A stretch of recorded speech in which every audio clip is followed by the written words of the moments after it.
Facts, dates, and events presented in this video are from the member's best recollection and may not be fully accurate. This video is intended for entertainment purposes only. Always consult with your local union about your rights and duties at your workplace. The opinions shared on this video are our own and do not necessarily represent my employer's positions, strategies, or opinions. All views shared are protected under the National Labor Relations Act. What is going on, everybody? So today I have Greg Kerwood out of Local 25 in Boston. We're going to be hitting payroll errors, how you can get compensated, just different scenarios you may run into. Videos like this are usually very helpful for stewards when they run into a member that may be having issues with payroll. They can kind of just refer them to this video, or it's a good reference. So I like having these in there. And if you ever have any other issues, you know, we have 100+ videos in our backlog. You can just do Roswell Hub, type that in, and put a search term like, you know, payroll, for instance.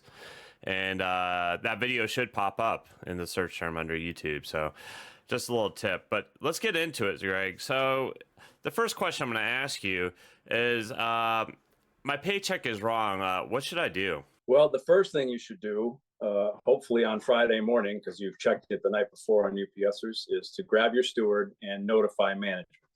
The sooner you notify management, the sooner the clock starts ticking. As soon as you've notified them, they have 2 business days to fix the problem.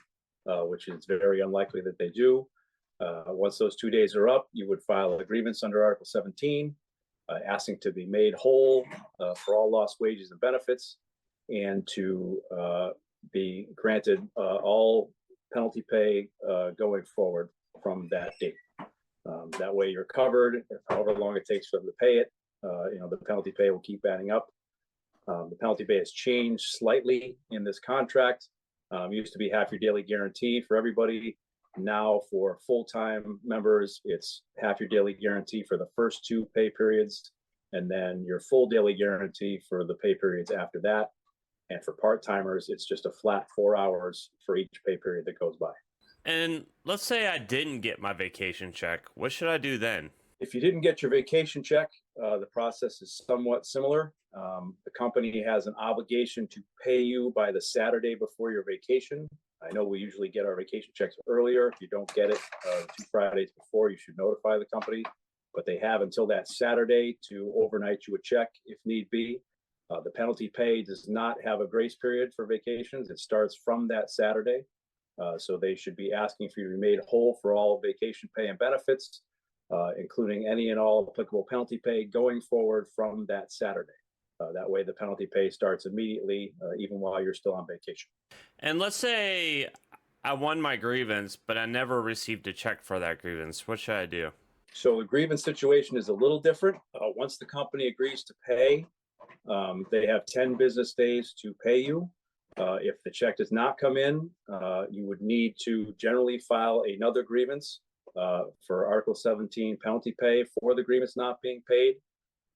What we do in Local 25 that works effectively is anytime we have a monetary grievance, we put that right on the initial grievance. So in addition to asking for whatever the grievance is asking for, the last line is always Article 17 penalty pay will apply if agreed and not paid within 10 business days. That way that part is already in place, so you don't have to worry about counting the days between when it was settled and when you get your grievance check.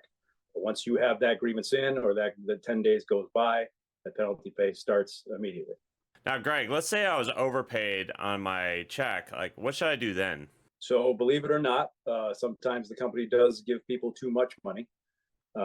And it is very important. And I know it seems counterintuitive because people's instinct is to just say nothing and hope that no one ever finds out. But it is very important that you notify the company in writing. You want to tell your steward, you want to write, a simple letter letting the company know you overpaid on your check and asking them, please correct the error as soon as possible. Once you turn that letter into the company, and your steward should be with you and have a copy, the company has 5 business days to correct that payroll error, which I have yet to see them do in my 2 decades in this company. If they do not correct it within those 5 business days, and you have notified them in writing, you are no longer responsible for the overpayment. So they cannot come back 6 months later and say, hey, we've been paying you too much money. You owe us all that money back. So it is very important that you get that letter in to protect yourself Don't sit on your hands and say, gee, I hope they don't find out. This is really nice getting this extra $100 a week or whatever. Because if you do that and they do find out, which, inevitably they will, they have every right to come back to you and say, we've overpaid you for the last 6 months. We want that money back. Greg, appreciate you coming on and knocking that out in less than 6 minutes. Great. If you have not done so already, follow the UPS Teamsters 401k resource page. So, my shout out goes to the UPSers Reddit page. You guys have been awesome to us. I appreciate they actually pinned the last video to the top. And, we're just trying to help people here. So I appreciate you trying to help people here as well. And I think that's all I got. So I don't know when the next video is coming out. Things are just been so chaotic and crazy lately. But, check in every week. You never know. So, all right. See you guys. Love you. See you next time.